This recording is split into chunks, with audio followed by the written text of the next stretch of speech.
Je ne sais pas si vous m'entendez.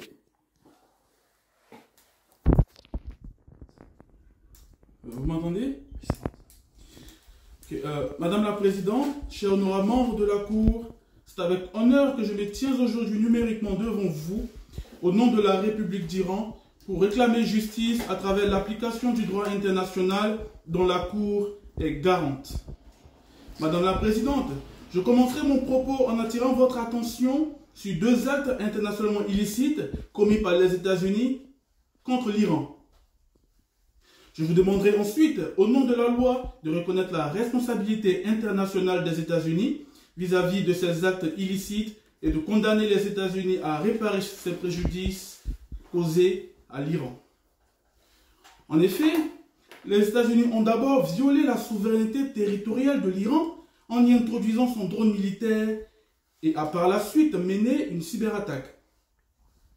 Madame la Présidente, le territoire est l'un des principaux éléments constitutifs d'un État. C'est exactement pour cela que le droit international, pour faire respecter la souveraineté étatique, a consacré le principe général de la souveraineté territoriale. Ce principe avait déjà été consacré par l'article 10 de la Société des Nations.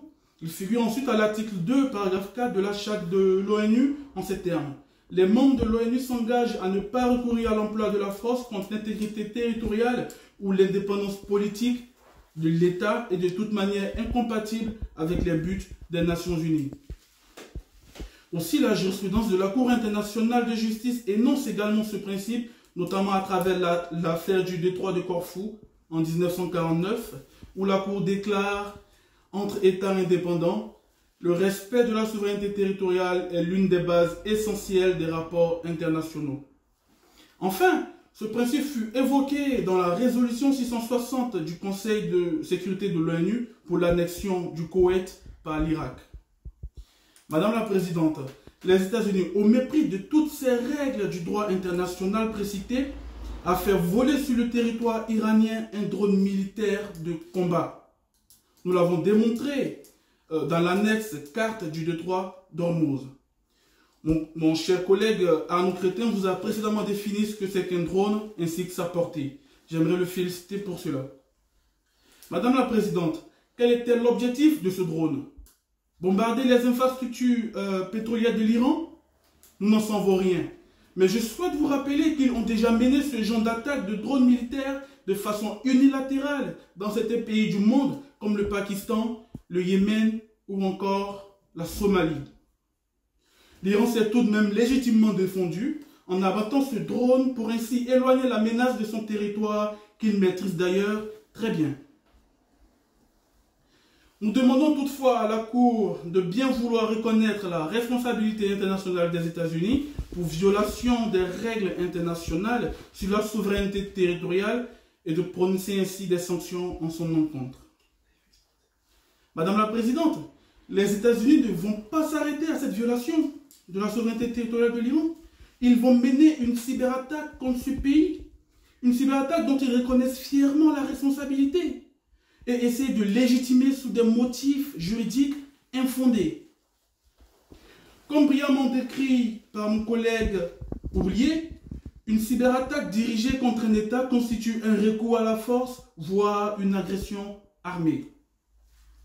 En effet, c'est un acte de cyberguerre, car il s'attaque au système d'information de l'Iran, paralysant ainsi ses opérateurs d'importance vitale servant à ses activités militaires et économiques. La Charte des Nations Unies, en ses articles 2 et 4, ainsi que le droit international coutumier, procèdent tous deux d'un principe fondamental connu, bannissant l'emploi de la force dans les relations internationales. La Cour de justice, dans l'affaire des activités militaires et paramilitaires au Nicaragua, a souligné le principe fondamental d'interdiction du recours à la force. Devrais-je rappeler que la doctrine qualifie ce principe fondamental d'interdiction du recours à la force comme norme impérative, plus précisément de ius cogens, au sens de l'article 53 de la Convention de Vienne de 1969. Que font les États-Unis des règles du droit international, un pays membre du Conseil de sécurité de l'ONU? La partie adverse cherchera certainement à légitimer cet acte sous la base de légitime défense. Mais selon l'article 51 de la Charte des Nations Unies, aucune disposition de la présente charte ne porte atteinte au droit naturel de légitime défense individuelle ou collective dans le cas où un membre des Nations Unies est l'objet d'une agression armée jusqu'à ce que le Conseil de sécurité ait pris les mesures nécessaires pour maintenir la paix et la sécurité. Ces dispositions soumettent donc deux conditions à cette légitime défense. Une condition qui se veut être matérielle et une autre condition qui se veut être temporiste.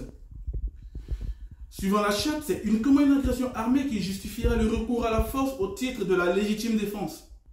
Comment peut-on prétendre être la victime d'une agression armée quand on introduit illégalement un drone militaire sur un territoire souverain et que ce drone se voit être abattu? Madame la Présidente, on peut être qualifié de tout sauf de victime dans ce cadre-là. La condition matérielle est donc écartée. La deuxième condition relative au temps ne peut être abordée quand la première n'est pas retenue. Nous demandons donc à la Cour de reconnaître là aussi la responsabilité internationale des États-Unis pour recours à la force, voire agression armée à travers cet acte de cyberguerre. Madame la Présidente, nous demandons à la Cour, sur la base de l'article 30 de la résolution 56/83 du 12 décembre 2001, insérée dans la Commission du droit international sur la responsabilité des États d'imposer aux États-Unis la non-répétition, non seulement de la violation de la souveraineté territoriale de l'Iran, mais également la non-répétition des cyberattaques menées contre lui. Que les États-Unis donnent aussi des assurances, des garanties appropriées de ces non-répétitions. La cyberattaque menée par les États-Unis a visé les systèmes d'information iraniens permettant la sécurité de ces opérateurs d'importance vitale en rapport avec ses activités régaliennes et économiques. En effet, cette cyberattaque a paralysé le système de communication militaire de l'Iran, le laissant ainsi à la merci d'une attaque militaire pouvant venir de l'extérieur. Madame la Présidente, c'est inacceptable.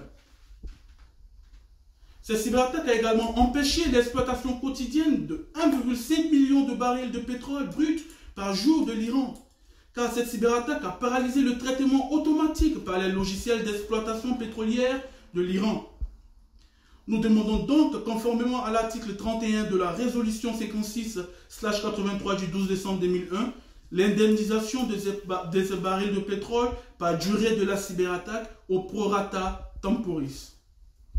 Nous demandons également à la Cour de prononcer l'éloignement des troupes américaines des frontières iraniennes avec l'Irak, l'Afghanistan et dans le Golfe Persique sous le fondement de l'article 33 de la résolution 56/83 du 12 décembre 2001 sur la prévention des dommages transfrontières résultant d'activités internationalement licites mais dangereuses, qui elle-même répond à l'article 13 de la Charte des Nations Unies qui donne pouvoir à l'Assemblée générale de mener des études et faire des recommandations en vue d'encourager le développement progressif du droit international. Nous demandons enfin de la satisfaction au sens de l'article 37 de la résolution 56/83 du 12 décembre 2001, consistant pour les États-Unis d'une sorte de reconnaissance de la violation de la souveraineté territoriale de l'Iran, d'exprimer de profonds regrets et de présenter des excuses formelles ou toute autre modalité appropriée. Bien que ce pays soit en train de revoir progressivement son engagement dans le Moyen-Orient, je prie la Cour de bien vouloir l'accélérer pour la paix dans le monde. Je remercie la Cour pour le temps de parole qui nous a été accordé. Vive la paix dans le monde, car comme le disait le premier président de la République de Côte d'Ivoire, ancien ministre d'État de la République de France, la paix, ce n'est pas un vain mot, mais un comportement. Je vous remercie.